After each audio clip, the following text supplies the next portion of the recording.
Gene mentioned, I'm the account manager with Belimed. So today we're going to talk about the basic functions of the ultrasonic, a little bit of daily maintenance, and just a tad bit of troubleshooting, okay?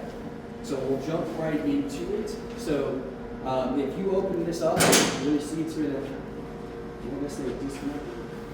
No, it hasn't. Yeah. So that should automatically shut off, but it didn't. So this is the kill switch right here. If you open that up, it should kill the power. We have that disconnected. I'm assuming just when the technician's working in here, it doesn't kill the power. It should. If I go open up the other one, it should turn that unit off. Right here is going to be your information label, guys. The importance of this is going to be the serial number. So when you call this in, you guys might know this might be, is this number 20 or 30? 19. So thank you, Liv. So number 19. So when you guys give this to Biomed, they have it in their system what serial number this is. But for whatever reason, if you guys should have to call this in yourself, we're going to need the serial number. Because if you tell our dispatch team 19, we don't know what unit that is, if that makes sense, okay? Some of the components that you have within here, you have 2 generators. These generators are what are going to power these transducers right here. Those transducers make that cavitation. That's what's going to clean these instruments. It's going to create the small bubbles and the big bubbles, okay? So we'll talk about the sonic checks and the importance of the sonic checks, but if one of those one of these generators go out, you can lose some of the power and the efficiency of cleaning once those transducers are no longer working. Right there you have your detergent. What we recommend is, I'll show you one sink detergent. Right here, once it gets to about this line right here, guys, I recommend just replacing it, because what's going to happen is if it gets too low, it's going to suck in air. When it sucks in air, you're going to have to prime it, okay? I'll show you guys how to prime it as well.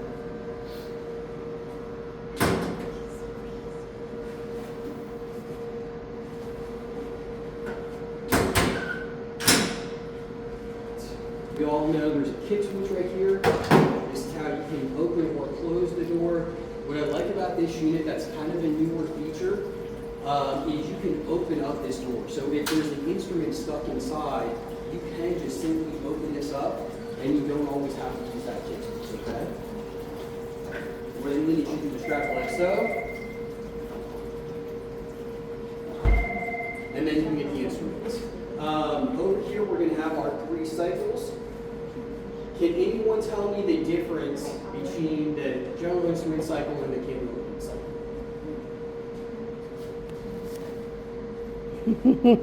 I swear it's not a trick question. No, guys. it's not.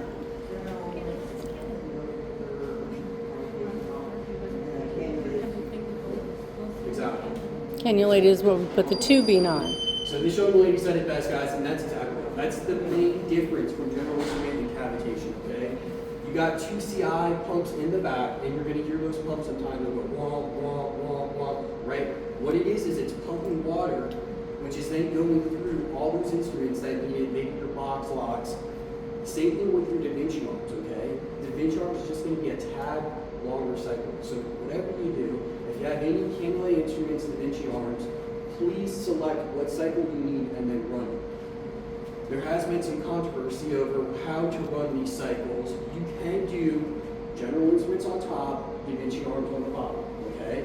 Now, our best practice is what we're recommending is run your general instruments first, use general instruments, and then if you have, say, 10 Da Vinci arms or robotic arms, then run your robotic arms, okay?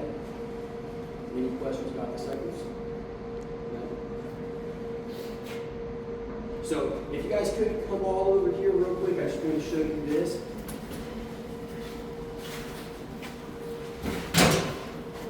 So as I mentioned, that's your detergent. This is how you're going to prime it. So when I prime it, you're going to see right here, it's going to come out this little hole. And I know all of you aren't going to be able to see this. See how it's coming out right there, man? And then if the rest of you guys would just walk around and look at this. I'm just going to talk about the importance of this real quick. How did so if you you get guys, to that screen? So if I go back, log out, so start screen, Main and screen. then go to main screen. Yep. So real quick, what I did was I hit main screen at the bottom, and right there it's going to say detergent prime switch. Now you guys remember, as I said, the importance of this is If you get any air within those lines, it's going to still try to pump. That peristaltic pump's still going to try to pump, okay? So if you let it get too low and you're like, all right, well, I'm going to run a cycle, it's going to run a cycle, but if there's air in the line, now you're not dispensing any detergent. Does that make sense?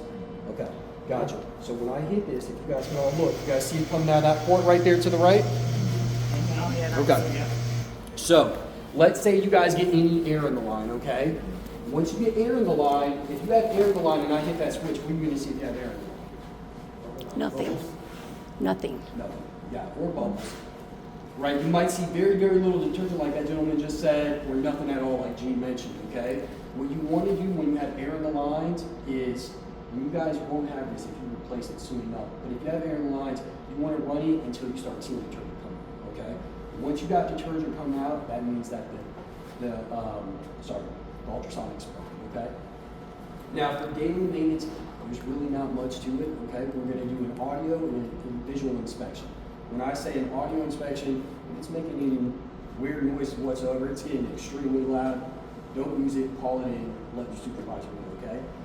For visual inspections, what I ask is just look at the gasket, make sure it's clear of all debris, make sure you're not missing any parts whatsoever. That's a big thing. There's a lot of moving parts. Even with these hoses, you have these connectors right there.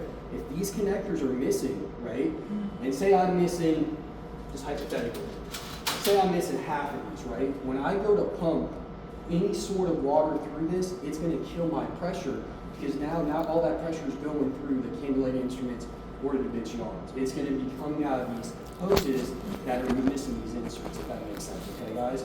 So always check the equipment just for daily use, anytime you use it, just to make sure it's not missing any movable parts.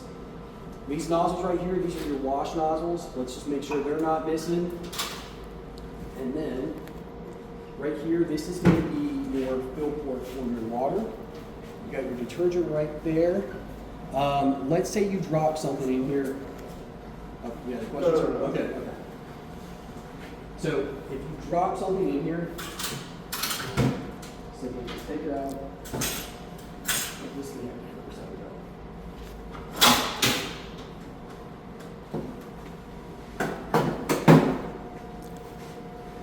So you do have a screen at the bottom as well that you need to check and make sure it's free of debris. If you look down, there's no debris down in there, you don't have to clean that screen.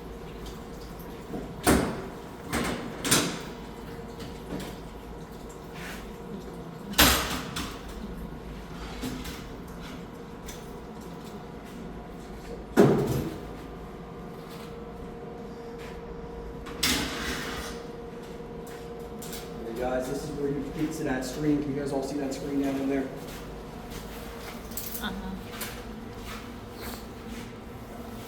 Little bitty round screen up in the center front, back. So for daily maintenance, like I said, there isn't much to it. Check the gaskets, make sure all the movable parts are there, nothing's missing. If anything is missing, don't use the unit and call it in. And let Aaron, it's going to be your biomed, call it in. You guys have any questions about the ultrasonic? No? We'll talk about the sonic checks real quick, okay? So sonic checks, at minimum, you want to put one in the middle, okay? You can put up to 3 for each level. So one on the right, one in the middle, one to the far left. The reason behind that is, like I said earlier, if one of those generators go down, you might lose some of your transducers. So you might get it where it might pass on the right side or it might pass on the left side, but it fails on either one of those sides. And that's because that generator has failed. So it's up to you. It's based on whatever Gene recommends for the facility's guidelines and policies on how many to run. At minimum, you gotta run one on each level, okay? Any questions about how to use the sonic checks? My quick question is, what does it look like when the sonocheck is passing? What color is it, guys? What color is it? Sonocheck, yellow. Yellow. Awesome. Okay, not green, purple, orange, gold, yellow. If it's Yellow or green, gold, you gotta okay? follow. That's the color. If it fails, that's a good point, thank you, Gene. If it fails that sonic check, please let your supervisor know so that we can get a work order in as well. And we're gonna run it one more time. Yeah. Or as for Gene, your educator, run it one more time. The loom check, you want to run them separate. Don't run them at the same time, okay? So the sonic checks you're going to run on general instruments. The loom check, which one are you going to use for the loom check? Somebody, yeah. Cannulated or Da Vinci. Awesome. Cannulated or Da Vinci? Any questions about how to test the unit as well, to validate it? Okay. You guys pretty comfortable with the ultrasonic? Okay. Guys, I appreciate, if you have no other questions, I appreciate your time today. Thank you. Thank you.